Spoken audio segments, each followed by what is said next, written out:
our comments have exploded through the roof. So there you go. All right, we are back 2:00 in Lancaster, in the Gardener's Mattress and More podcast studio, broadcasting. Lancaster connects to you live every Monday at 2:00. Happy to be here. Did you have a nice weekend, Ben? I did. It was a beautiful. I think every weekend in October so far has been just gorgeous. So we did a little hike on Sunday afternoon. Actually did a college tour with Amelia on Saturday morning. I know you went away and had some outdoorsy time. Yep. It's just like the joke in Pennsylvania around here sometimes is like you get a week of spring and a week of fall, right? It goes right from winter to summer or summer to winter. But man, it's been like the most perfect fall I think I can remember. Yep. If you're a Friday Night Lights fan, participant, observer, watcher, can you be a football watcher? You can be a football watcher. Yeah, sure. You've had just beautiful weather. Like I was talking with my wife about that. Like every football game for our son has just been really nice. So let's hope it continues through playoff time. And that's that. So, are you one of these people that's hoping for a big winter, like a big snow winter? I like snow. I don't mind it either. Yeah. I just want it to happen where it doesn't affect business here at the store. 100%. It's like, come and go quick. Right. A big snow happened over a 2-day period, and then you get back to normal. Yeah. 6 weeks cumulative store closure or effect. The one winter we had, so good. Yeah, that's not so bueno for Lancaster Connects and the Gardener's studio and everything that has to happen to make the show happen. That's true. That's true. Some white fluffy stuff is good. Yeah, it's good. Yeah. But you know what else I realized as we got fall leaves turning, temperature getting colder, a little bit of frost this morning. This is the last show of the year on daylight savings time. Oh my gosh. Is that this weekend? That's the second. So when we are live next week on the 3rd, I did not know that. We'll have warped through the times by turning back the clock. I'm glad you said something. I mean, I'm sure I would have figured it out eventually. Yeah. Hey, stay by your microphone, man. My goodness. We have to. I was just blown away by the time change. Educate this guy on what to do every week. Yep. But we'll be turning back the clocks. And maybe we'll turn back Ben's chair and strap him. Yeah, to his seriously, like you. Put a belt around me or something. A seat belt. Strap me in like a kiddie belt on the Hershey roller coasters. Keep you strapped into your podcast chair and microphone. Might help. All right. Well, what's John's saying here? What's happening now? John, our buddy John Arisman. Mr. Lancaster, John Arisman.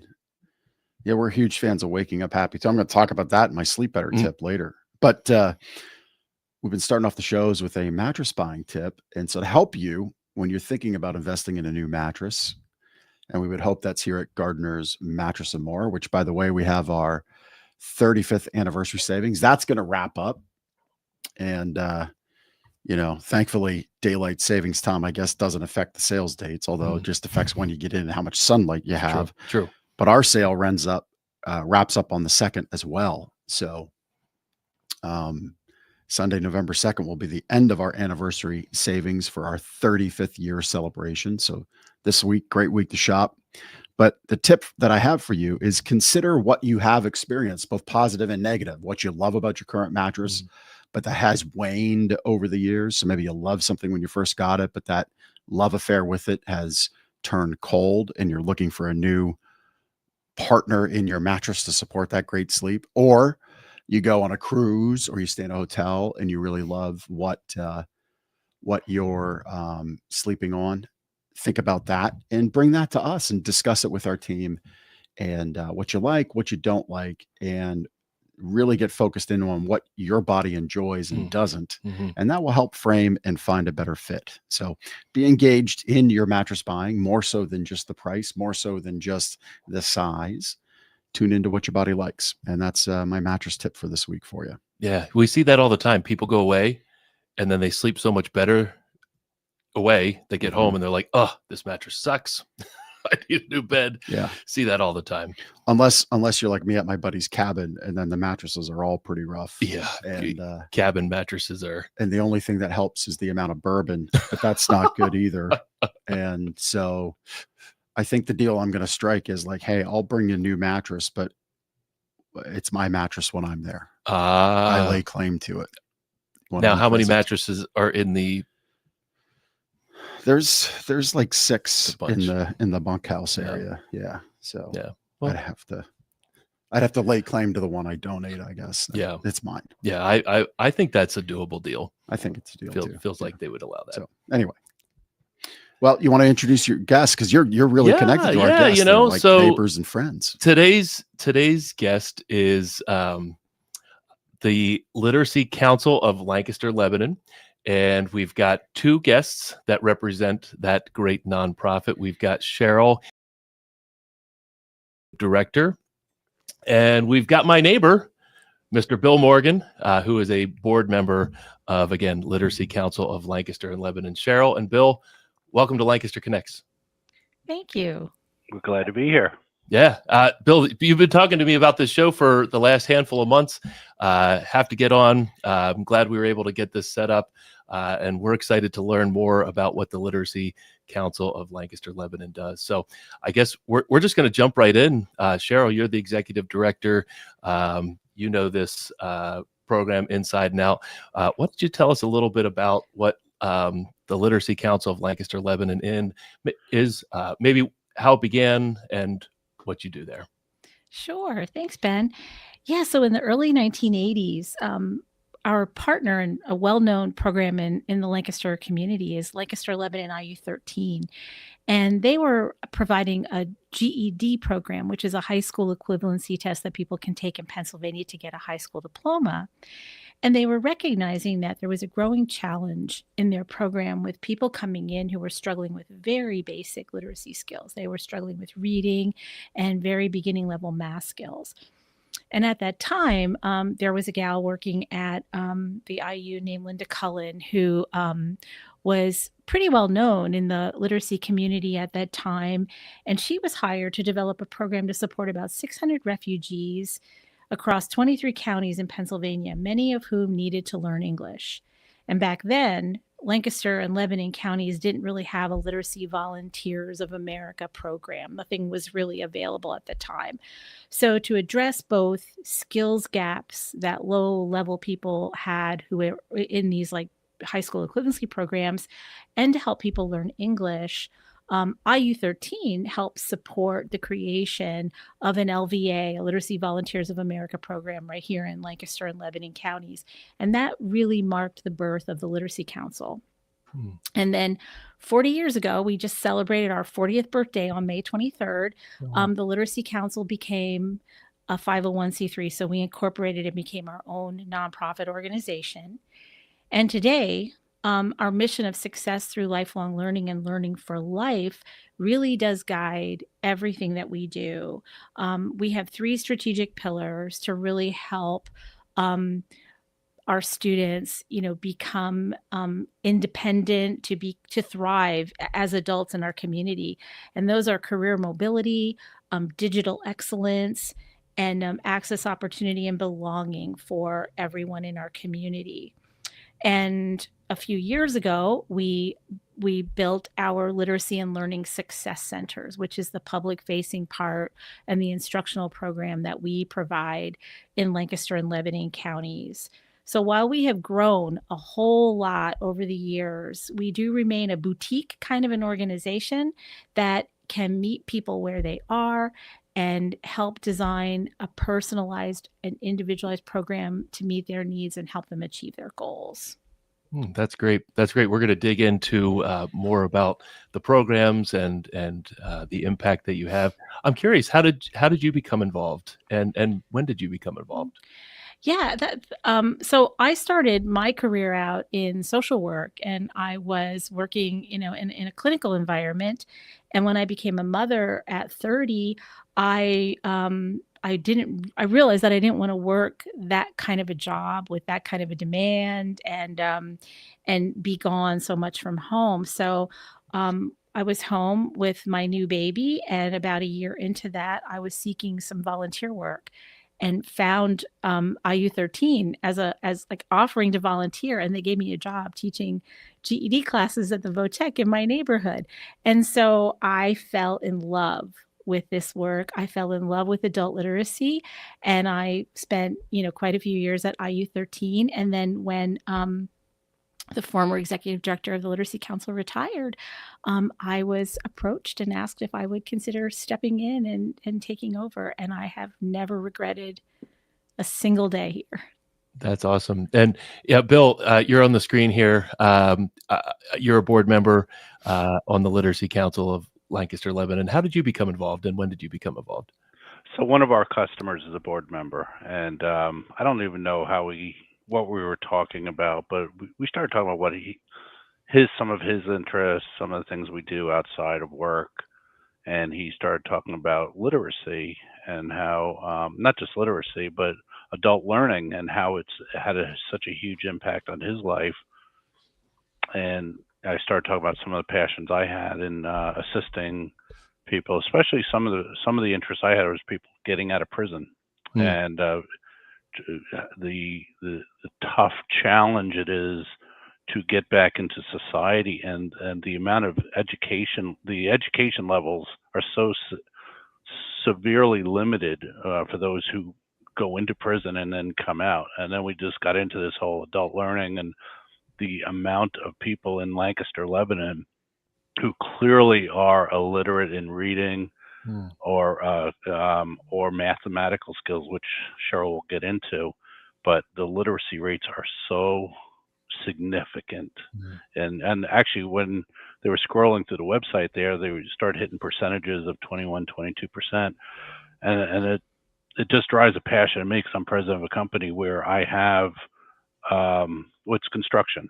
So construction, you generally don't think of the most educated people in construction, and most of my people are very educated. But now, coming into this, you realize what an impact it is if they didn't have the math skills and the communication skills that we require. And again, we're construction, not even to mention some of the other industries that require this. So that's how I got involved. Yeah, and how long ago was that? Oh, just a little over a year and a half. Yeah, that's awesome. So I'm a newbie. Yeah, awesome. So Cheryl, I think we touched on a couple of the common challenges, but let's just get that out there so people can hear and understand. What are those common challenges that you see among students or adults who come to you for the help and the services you provide? Yeah, I mean, they face so many challenges. The one thing that has recently kind of emerged for some of our students is they were hired in their jobs without a high school diploma, and they've been told that they need to get a high school diploma. So that credential is a definitely a challenge for people, and it's harder to get jobs today if you don't have that high school credential. Learning confidence and self-esteem. If you didn't make it through school for whatever reason, you're really probably struggling with that confidence. And I love when my students, they say, like, you believed in me when I didn't even believe in myself. And that's, a big part of what we really try to, empowerment is really the thing here for people to, build those skills so they're empowered to continue their learning. Another thing that we, tend to see is like undiagnosed learning disabilities or learning conditions that have impacted them their whole lives and they've never discovered it or understood it before. For some, it's, limited access to resources, like they don't have computers at home, or they don't have the internet, or they don't have the skills to use those computers. For many of our students, they come to us to learn English. They come here from other countries as immigrants or refugees. And so limited English proficiency is a challenge. And another thing that can really help people not be able to move forward on a career path or even getting a first job is lack of goal clarity, like just not really understanding, well, what do I want to do and how do I make that happen?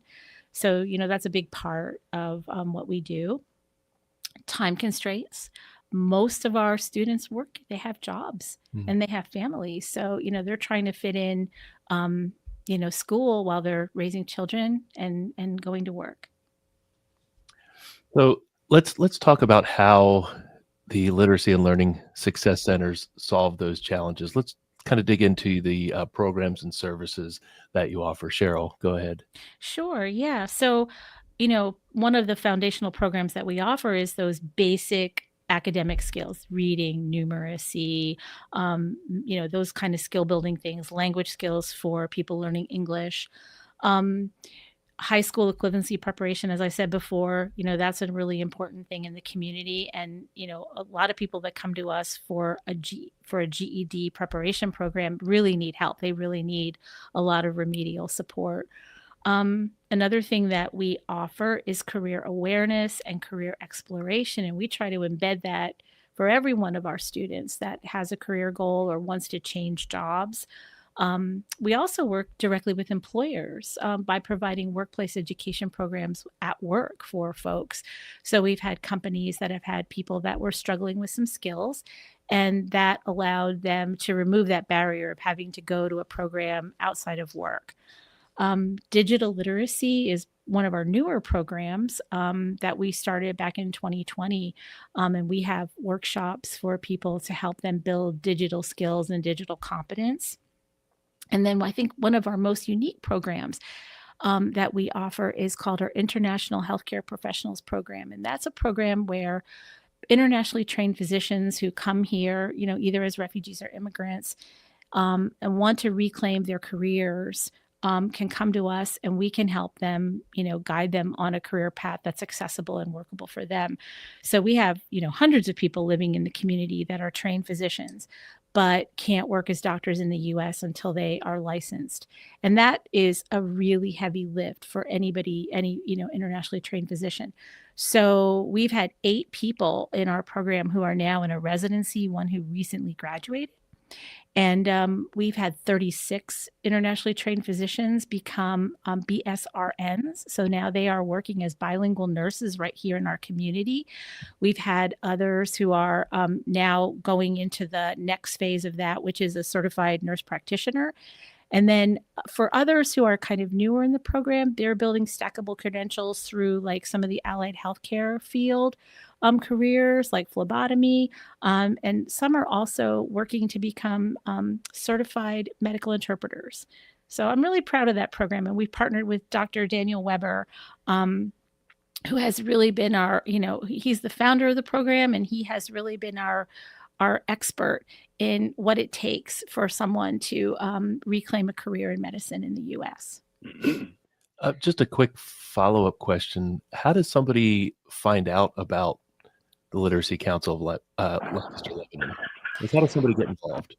Yeah, so most of our students find out about us through other students. Like word of mouth is like 85% of the people who come to us tell they found us through a friend or a family member. But we do have a website, as you saw a little bit of that, and we maintain a social media presence. And we really work hard to connect with other programs in the community. We really try to get out there to our nonprofit partners, our workforce, partners. We are, part of the Lancaster Career Link. So we work really closely with a lot of people in the community to make sure that they know we're here. And if they're working with folks who are struggling with basic education skills, that they can refer them to us. That's great. Yeah, very good. And for anybody that's catching the show and wants to connect to the great work that Cheryl is leading and that Bill is supporting, all the links for the Literacy and Learning Success Centers are in the show notes with this episode. So if you're picking it up on YouTube, look down in the description. If you're watching it here on Facebook, it'll be with the post. If you're on LinkedIn, a wall? Is that what LinkedIn is called? I just completely drew a blank there. Anyway. Sounds right. Yeah. Maybe Cheryl, I need to come back and do some learning with you in that digital excellence. Sometimes I'm on the digital excellence struggle bus. Anyhow, so I would think helping medical professionals reclaim their licensure and status here is a pretty big story of transformation. But are there any others that stand out for you that really just make it so easy to get up in the morning? You say you're very committed to this work that comes through the screen, comes through the sound for sure. But what are those stories of transformation and success that just really get you going and make you so proud of this work?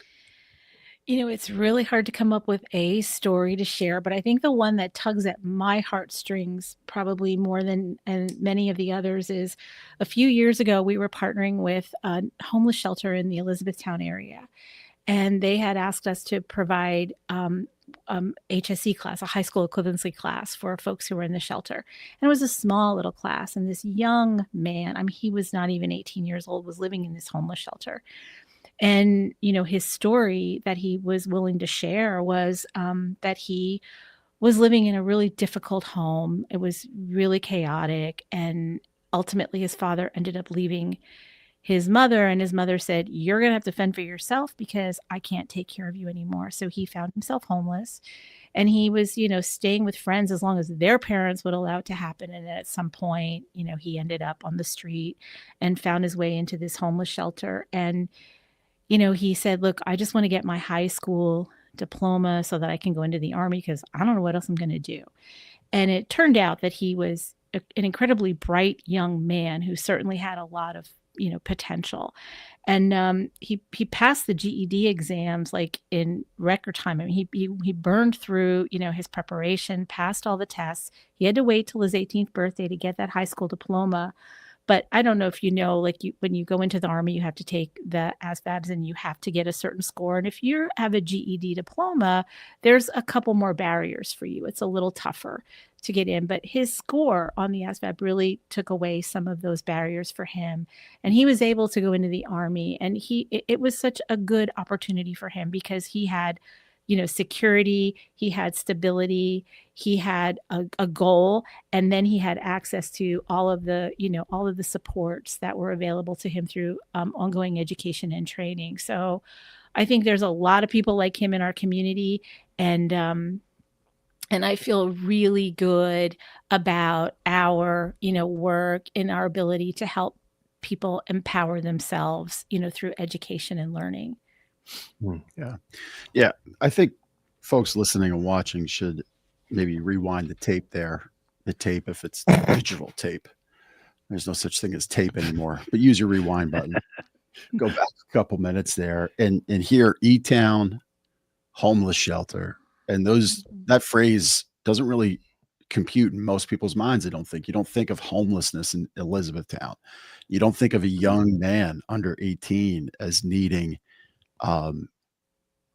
services, needing help and support. And it's easy to get into our day-to-day life. And I'm not saying this to admonish anybody, but it's really easy to just look by these things. And I was reminded of this Friday night, senior night for my son's football team. Sure enough, one of his teammates is out there by himself. Now, thankfully, our parent group's pretty tight knit and lifted this young man up. And, mom has passed away earlier this year.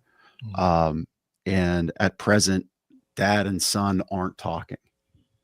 And so there's son walking alone on senior night. And I'm not trying to equate these two stories that Cheryl shared in this one, but to me, that's how it begins to happen. That's how that's how our neighbors, that's how our friends start to fall off, as these little kind of like death by thousand cuts, so to say. And if we don't watch for our neighbor, for our friends, that's how homeless need in Elizabethtown props up. And there's been great people who've come through Elizabethtown on our show serving Elizabethtown with a lot of supports and services. And here's Cheryl and her work supporting this young man. So I would just urge everybody to really pay attention. And it's easy. I know we all have our lives to live, but it's easy to let that fall by the wayside. When a moment like this, you pick up the show, comes along, really ask yourself, what could I do in my neighborhood to help?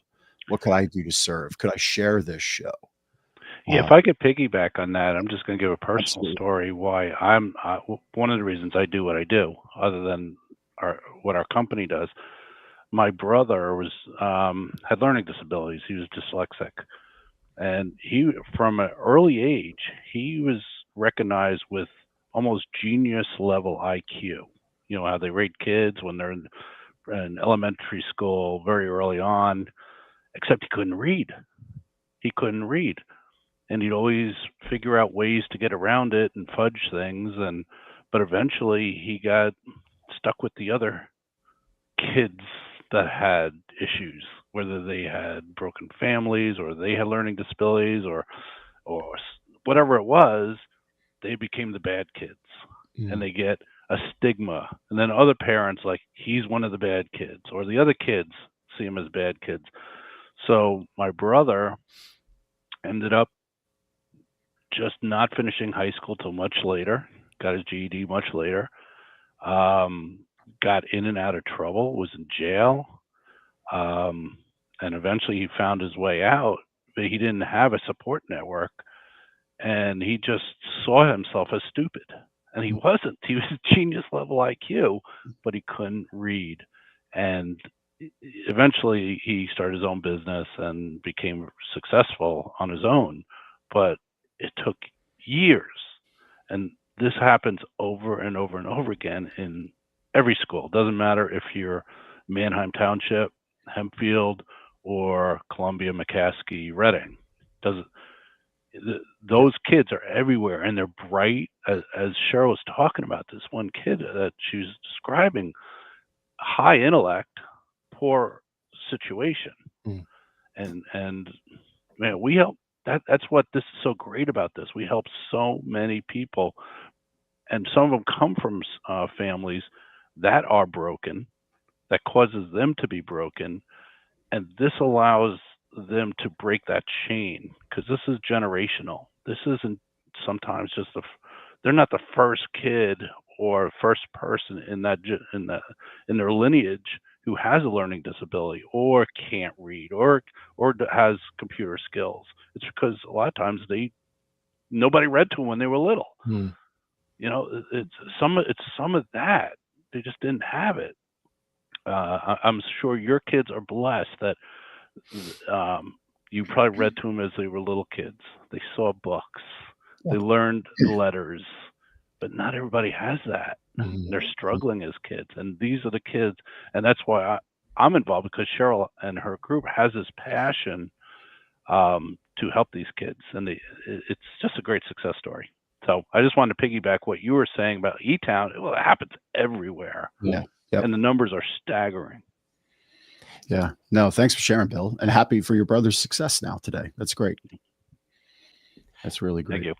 Yeah, Bill, can you talk a little bit about, talking about improving literacy, improving all of the areas of life for the clients that use the services, but also building, stronger families and a stronger Lancaster community. Can you talk a little bit about what improving literacy can do from those standpoints? Oh, absolutely. Well, I'll just talk about here at Capital Coating. So we're construction. I'm not going to do a commercial about Capital Coating, but we really care about our employees. It's part of our mission to let employees. Oh, thank you for that. Appreciate it. Chris is promoting. We're commercial industrial. We're not residential. But we really do have a passion to, we tell this to our guys, we want you to grow. We want you to become the best you can be.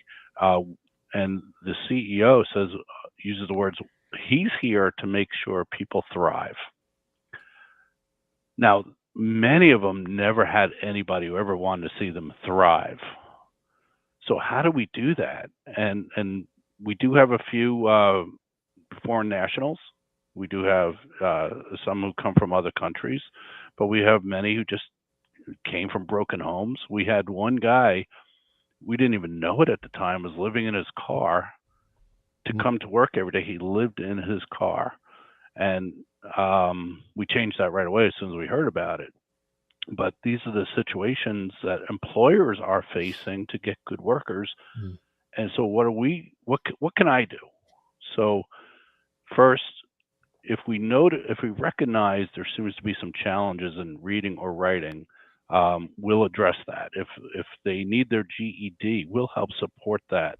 If they need further education, they're new to the country, and they have of course, they have their legal paperwork to work here, but they may still have English language skills. So we'll pay for that kind of training and education to let them have whatever it takes to get them to that point. Legal paperwork, a lot of them don't understand the legal terms that are required to just get some kind of legal status here in the U.S. So we'll introduce them to groups like Church World Services or to the Literacy Council or to others that are out there that can help them. So we're here to help people. And I think most employers in the county that I talk to are the same way. They just don't know how to do it or where to go. So this is where we do outreach with those other organizations, or we're trying to be better at it, I should say, trying to work with those organizations. But there's a distribution center around the corner from us. Here, we're out in the Gap area, huge distribution center. And from what I understand, Cheryl, right, they use a ton of their people have used our resources, if I'm not correct. Yes. So companies can send their people to us if they are doing different programs. They need their people to be able to read charts, understand numbers, just do the basics to get by. For instance, in our construction documents, because we're in commercial construction, they have to understand safety regulations. They have to be able to do daily checks on measure things on a daily basis. They have to be able to record those things. They have to use technology, taking photos and such. Some of that comes naturally, but even in the most basic of industries, driving a forklift, there are so many things they have to know. Mm-hmm. So we do provide those basic skills. And people don't think about how important those basic skills are just to get by in life.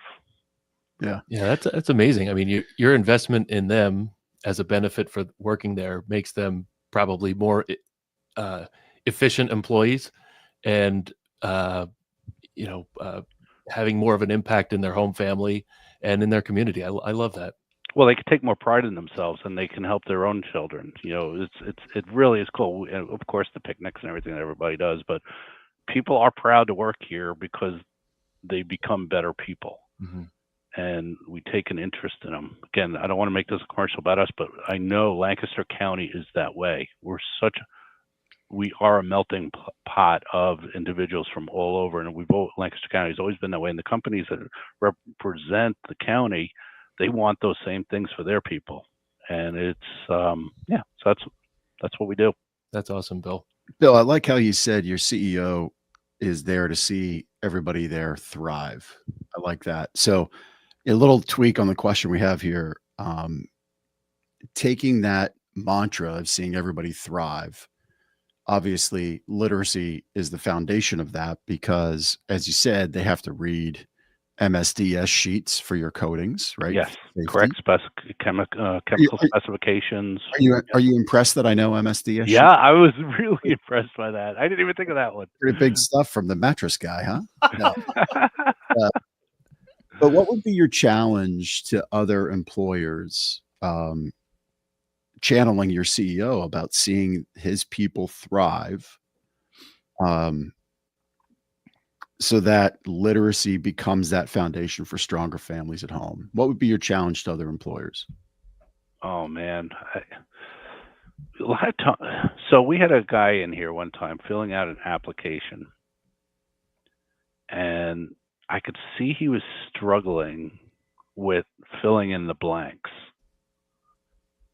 And without embarrassing him, I asked our HR person, hey, he is clearly struggling with either understanding the basic boxes on the application or writing.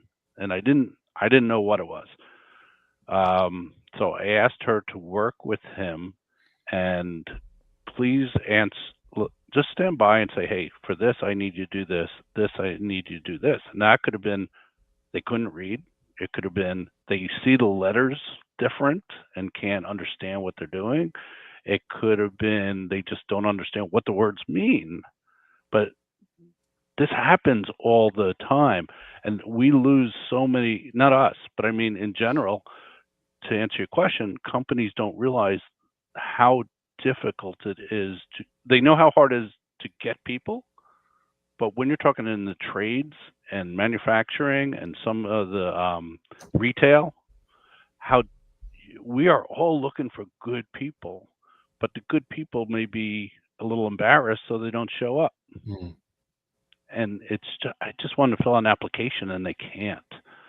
So employers can utilize the Literacy Council and help us. We can help them. We can advise them. We can, our resources, the people that work for Cheryl, they can help.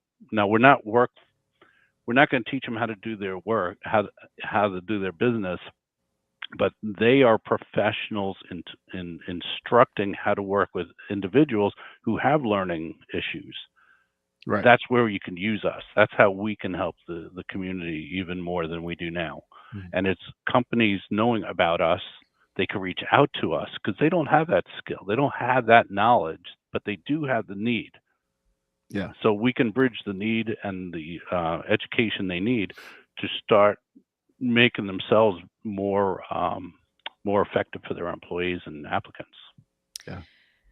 Yeah, if I could just add, Bill, to what Bill's saying, I think part of what I would wish for and hope for in our employer, community with our employer friends is recognizing that this is really a big deal. Like this is like a lot of people don't see it because you don't have an experience with it, or people are very good at masking, the struggles that they have. But when you look at the data, there's a lot of people living in this community, and you likely know somebody. And I think recognizing it and then providing the supports that people need.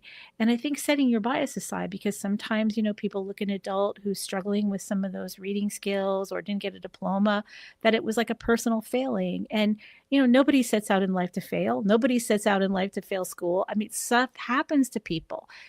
Things happen in the home that derail somebody.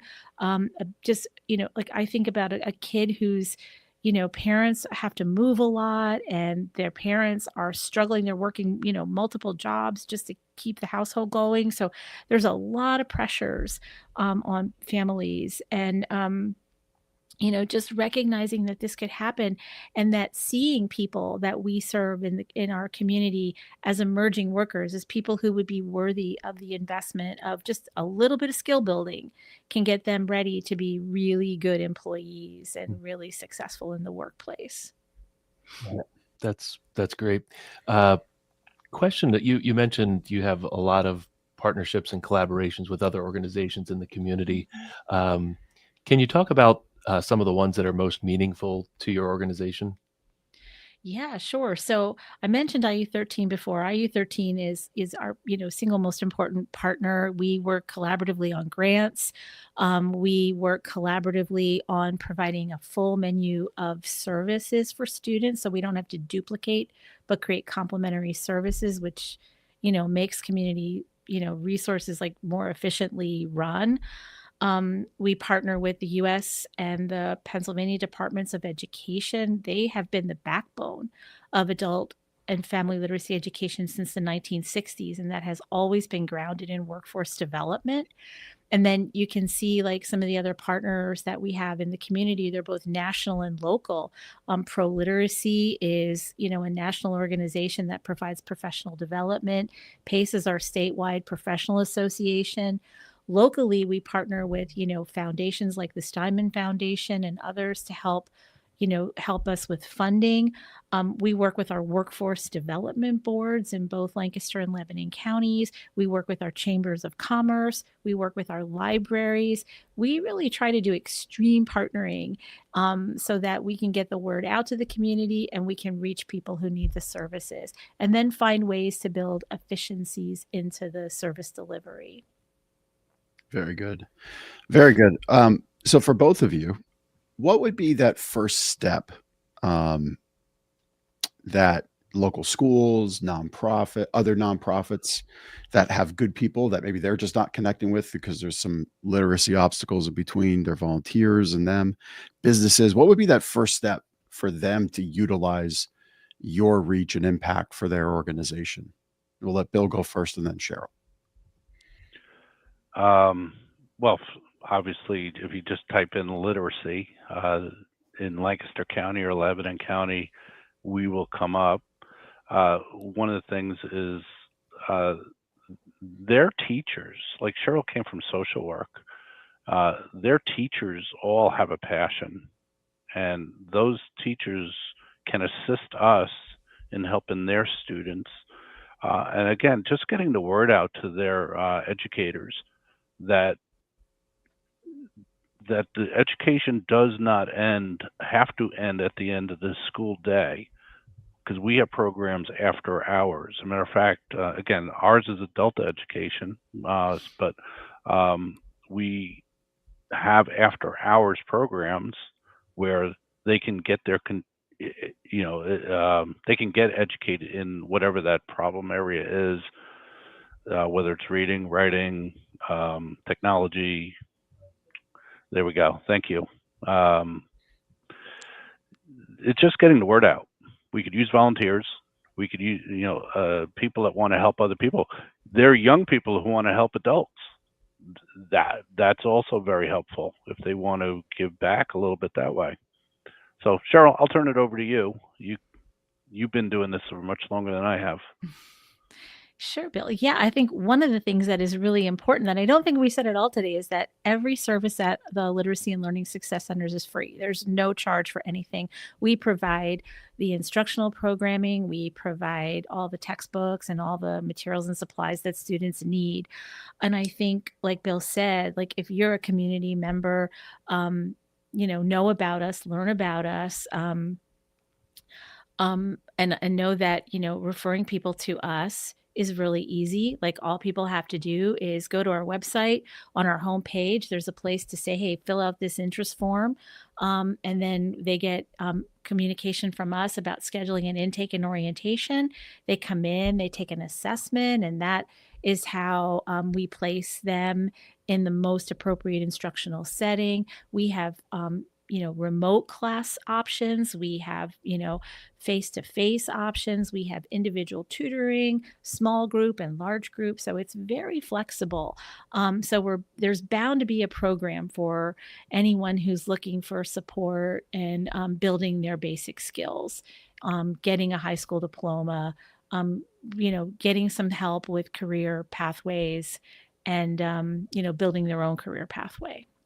Yeah, I would even say there's a lot of parents whose kids are a lot more educated than they are, just because they are going through the formal education process, and the kids know their mother, father have some kind of learning issue or something holding them back from getting employed, something maybe they're not confident about. So the kids would love to help their parents. And that's an area where if the educators knew that we existed, they could say to the kids, hey, I know a place your mom and dad can go to for whatever it is that they need help with. So I haven't really thought about that till just now.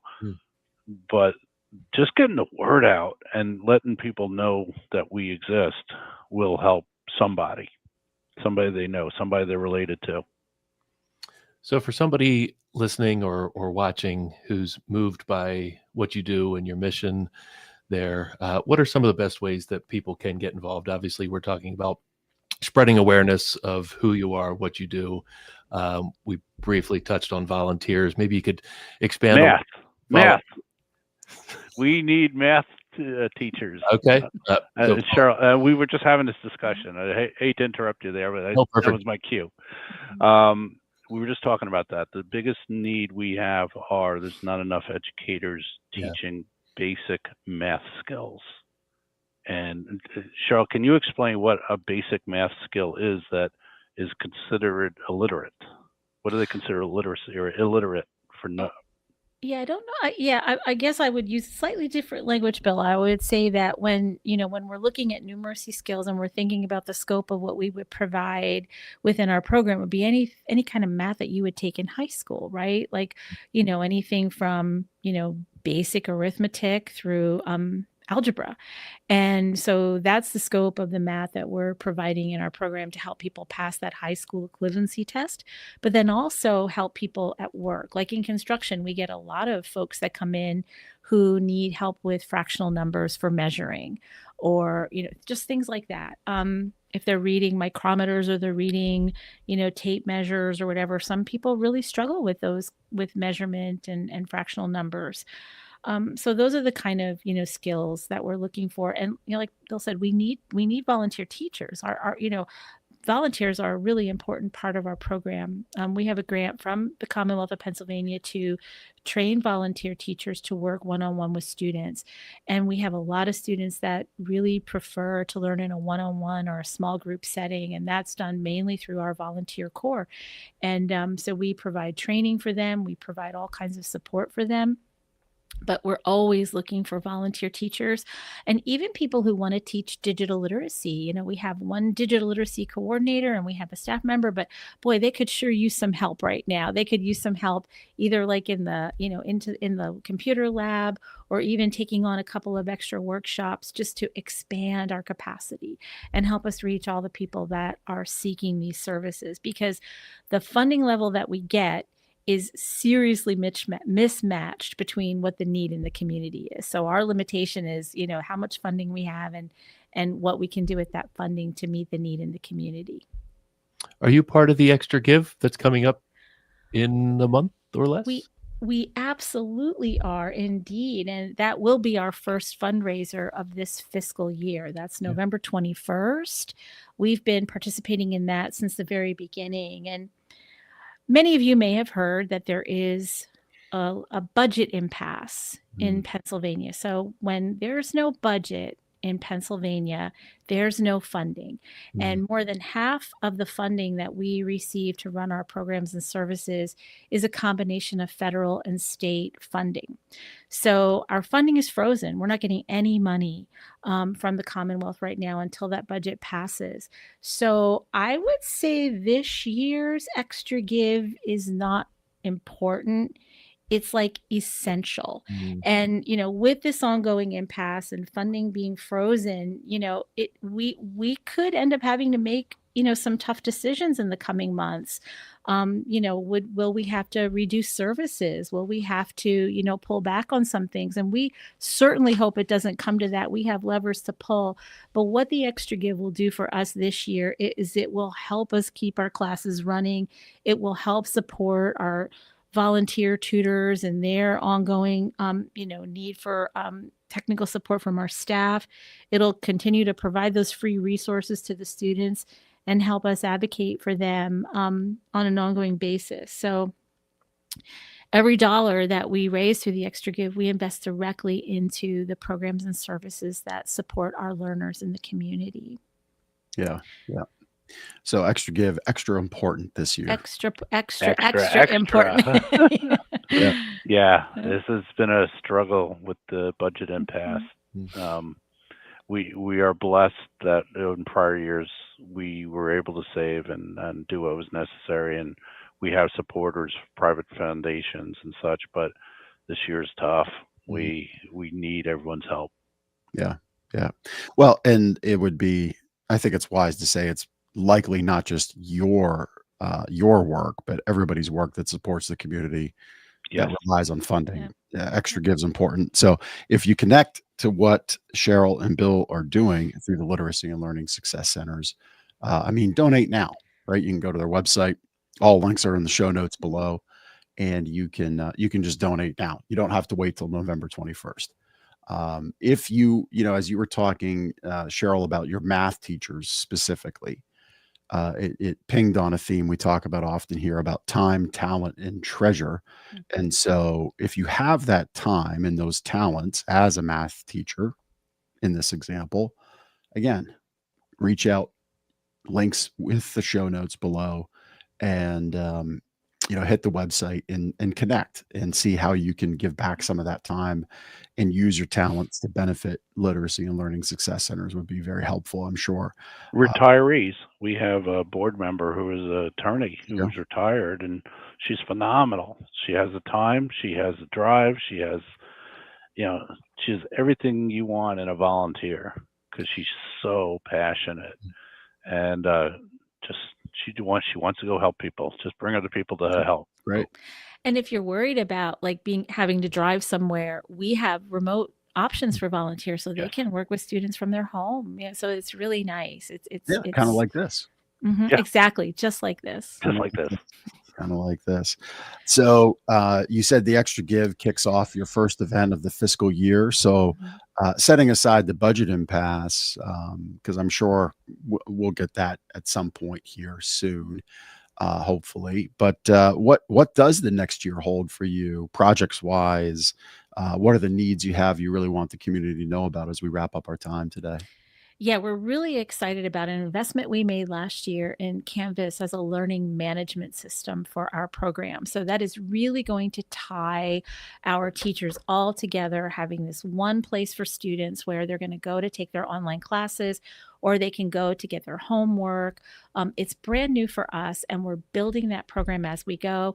We recently received a grant from the Lancaster County Community Foundation to build asynchronous classes for high school equivalency preparation. So students don't have to be held to a rigid time. They can go when they come home from work, if it's 11 o'clock at night or it's, 6 o'clock in the morning, whatever's convenient for them. We want to remove as many barriers as possible. And this investment is really going to help us build the highest quality asynchronous and synchronous remote classes for our students, but also give our teachers in the classroom new resources that they didn't have before. So we're excited about it. We're learning about it. I think, this year with the state budget impasse, donations for books is huge because we buy books for students and they keep those books, and it's tough this year. So, textbooks, funding for that is super helpful. But I think we're really looking forward to navigating our way through this tough time and looking at how, policies at the state and federal level will impact adult literacy, and strengthening our program around, the new direction that things will be taking around, a stronger focus on workforce education and workforce development, continuing down that pathway, and, building out a strong volunteer corps. Because we had a much stronger volunteer corps before the pandemic, and then it was a little harder for people to volunteer. So now we're just trying to bring our volunteers back, and they're coming back, and the numbers are growing. They're going in the right direction. That's great to hear. I got to imagine the virtual opportunity is making an impact there, because time can be a challenge for a lot of people who want to donate their time or have the talent to do so, but maybe time is a challenge. So having a virtual option makes a ton of sense there. Your video guy's doing a great job, by the way. He's throwing it in in real time. I'm loving it. He's all right for a Michigan fan, right, Bill? Well, yeah. Well, they learned something, I guess, but I got to be careful what I say here. There's a lot of Michigan you got to watch. fans. Yeah, he's got control over the screen and put whatever he wants up there. So we got to keep. He's going to put a little pig face or ears on me or something if I'm not careful. He's that good. Might have the Michigan fight song here. Right. Okay. Cheryl and Bill, this was fantastic. Yes, thank you. Thank you for being on. You're both doing amazing work. The whole team there at the Literacy Council of Lancaster, Lebanon, and of course, Literacy and Learning Success Centers. Thanks for coming on Lancaster Connects and sharing what you all do there. Thank you for inviting us today. Oh, yeah. Thank you so much. Really glad you could get us in and give us a second to talk to people. Yep. Yeah, you're welcome. You got a few more minutes with us? Sure. All right.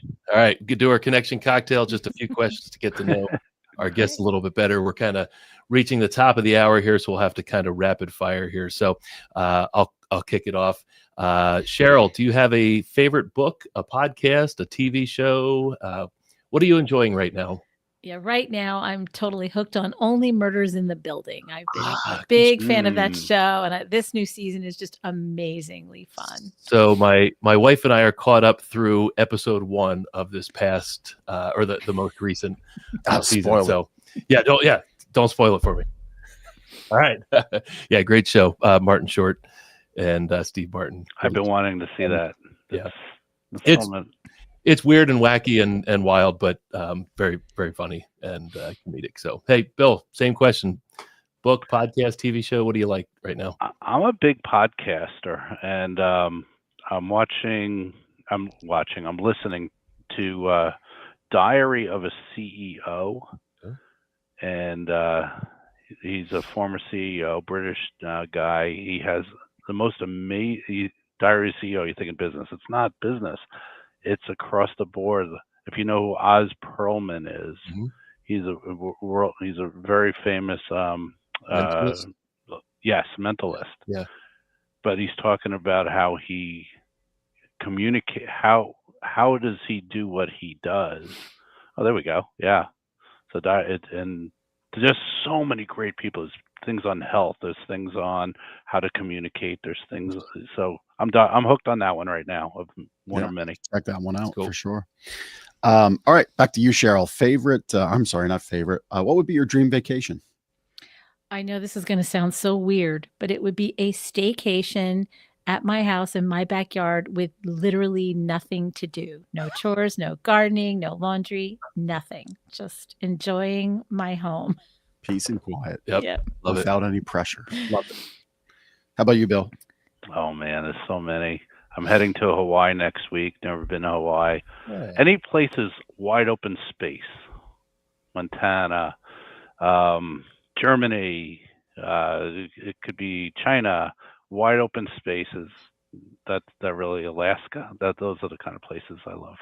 Need somebody to watch Harley while you're gone? Exactly. All right. Last question. We'll wrap up our connection cocktail here. Favorite local spot in Lancaster? Coffee shop, restaurant, park? Cheryl, sounds like it might be your backyard. I think it's my backyard because I am a homebody for sure. Yep. Awesome. Well, maybe we'll come over. Yeah. Maybe we'll come over. Bill, same thing. Same question. You know, I live in Manheim Township. I just go to Landis Woods. I was there yesterday. It's such a little gem. You're in the woods. You don't know you're surrounded. It's like being in Central Park in New York. You don't realize you're surrounded by things, and you just walk the trails or whatever. You run the trails, bike the trail, and you could in a half hour you're done. You got your fix. So that's my little. Yeah, with the 50,000 watts of star power that the Lancaster Connects TV show has, feeling like you ruined the little secret retreat of Landis there'll be Woods. like so many people there. That's probably it. Yeah, with the stand on it after they've volunteered and donated and helped out with the extra give and made all the connections for the literacy and learning success centers. So, thank you both for taking your time to be with us. Please do.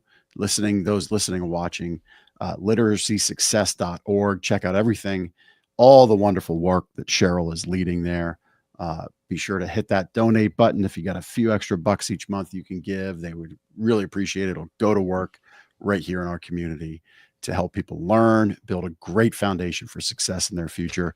Cheryl and Bill, thank you so much for spending time with us today. Thank you. This is a pleasure. So much fun. Yeah. Thank you. You're welcome. Have a great afternoon. All right. Yeah, very good. I like those kinds of people that help people helping people. I like it. And it's awesome to see the foundational stuff I really like. Yeah, we say this all the time, organizations connected to other organizations helping those in need in our community. We see it all the time on the show. Yeah. Awesome. Maybe on December 23rd, we'll have the Human Fund on the show. Human Fund. You have to be really tuned into our humor to get that one. People helping people. It's not hard, but it might go right over the head of some. Chris got it. Yeah. But what doesn't go over the head of everybody else is sleeping better. And that's my sleep better tip for you this week is, sleep really is a foundation. And I kind of joked. I was with some buddies this weekend at one of our friends' cabin, and there might've been some cigars and some bourbon and some late nights. And boy, I'm telling you, I'm feeling it. I'm feeling it this week. When your sleep schedule goes off, that foundation of sleep disappears. And really the benefit of sleep, and we know this today, I'm wearing an Oura ring. You can kind of see it here. I'm pointing it out.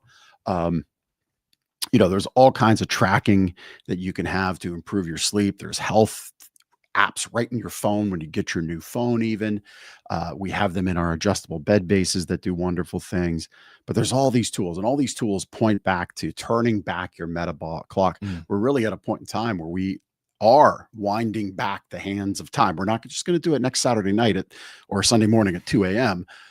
We can do it every day with our health and our well-being, and sleep is the foundational mechanism that supports all of that. It is that important. And so we're at this moment in time where longevity is something I think most of us are looking at. We want to be healthy. We need to be healthy. Being healthy lives to a better life, a more exciting life of opportunity and happiness. And sleep is that foundational part, just like literacy and being able to read and speak and fill out applications and elevate yourself in your career through learning and literacy. Sleep is that thing that really powers everything else about your health. And turning back the hands of time, the metabolic clock, it's a big benefit of sleep. And you'll feel that one each and every day, even though for the 8 hours when you sleep, you're kind of like zonked out of it. It's doing wonders for your life. So that's my Sleep Better tip. We'll get you more tips like that with our Sleep Better book. Go to gardenersmattressofmore.com/sleep-better. We'll mail you a free copy of that book today. Love it. Love it. Testimonial time here at Gardener's Mattress and More. We got a Google review that came in within the last week from a customer of ours named Marty. He had a wonderful experience with Chad at Gardeners. Chad was very helpful in explaining the various features of platforms and mattresses. Would highly recommend gardeners for your mattress needs. So platforms, we get a question, or I should say, one of the most common questions we get is, can I keep my old box spring? Because you sleep on a mattress, but you don't necessarily think about the box spring. It might look like it's physically okay, but any old box spring that you've had for any period of time has wear and tear with it. Just kind of like you might not think of the tires on your car. They need to be replaced. Box springs need to be replaced as well. And it sounds like Marty had some questions. Chad worked him through the options. Platforms could be a wood foundation, which creates a solid platform or surface for your mattress. Could be a power adjustable bed base to put your body in a more comfortable position to sleep, read, circulation. A lot of sleep needs can be improved or corrected by an adjustable bed base. And there's other types of platform beds as well, stylish and functional solid platforms. So thank you, Marty, for your testimonial on Google, and thank you for your business. And yeah. And one last reward for all of our listeners, watchers, making it through the end. We have our Gardener's Mattress and More wheel of spins and discounts, a special discount just for our podcast TV show watchers and listeners only. We might be surprising Chris on that one. He's scrambling. We're not really surprising. We just didn't weave it in just yet, but there we go. He's got our back always. So this is a gift for you, for those only who watch our show. We're going to spin the wheel, and that will be this week's special discount from right now through 2 p.m. next Monday, November 3rd, which is, it's wild to say we're in November, but gosh. It's going to be, it's going to be ho, ho, ho Christmas soon. And our discount to you this week is that a free, hey, how appropriate, right? To the testimonial that you gave, a free bed frame with your mattress set purchase. That's $129 value. So just mention that. We'll let our team know that was the special this week. And because they're busy out there helping other customers right now, but we'll let them know that the podcast TV show only special for those who watch and listen all the way through is a free bed frame with a mattress, any mattress set purchase. That's $129 value. All right. Good stuff. Good stuff. We're on overtime. Great show as always. Thank you to Chris Stone and his wonderful production at Cast Ahead. If you need any kind of remote broadcast production, like Cheryl said, they have a lot of remote learning, and Chris is adept at helping remote learning happen just in this format that we're engaging with you. So please, if you have a need for any kind of production like this, connect with us. His contact information is in the show notes below, and he can maybe help out your organization, your school, your project, your company with this kind of great visual and audio production. So yeah. And I saw the Human Fund up there. I was busy doing the professional stuff. I wasn't messing around like you two jokers. Chris is just, it's okay. Anyway, that's our show for the week. We'll see you next Monday at 2:00. We'll be either an hour ahead or behind. I forget which way we go, but we'll see you next Monday at 2:00. Clocks will sort themselves out by then. Just trust your We'll see phone. you then. Yeah, right. Yeah. See you then.